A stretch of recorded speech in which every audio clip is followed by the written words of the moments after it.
સ્વભાવ એ રોગનું બીજ છે એવું આયુર્વેદ પણ માને છે અને સ્વભાવમાં સુધારો લાવવાથી ઘણી બધી બીમારીઓને આપણે ટાળી શકીએ છીએ.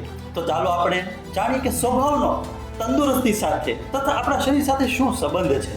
પહેલું કે ગુસ્સાવાળો સ્વભાવ હૃદય રોગ અને બ્લડ પ્રેશરને સીધું જ આમંત્રણ આપે છે. બીજું, ચિંતાશીલ સ્વભાવ છે એ ડિપ્રેશન અને પાચનની સમસ્યાઓને સર્જે છે. ત્રીજી વાત કરું તો આળસુ અને નિષ્ક્રિય સ્વભાવ છે એ ડાયાબિટીસ તથા મેદસ્વીતા જેવી બીમારીઓને ખાસ કરીને વધુ નોંધે છે.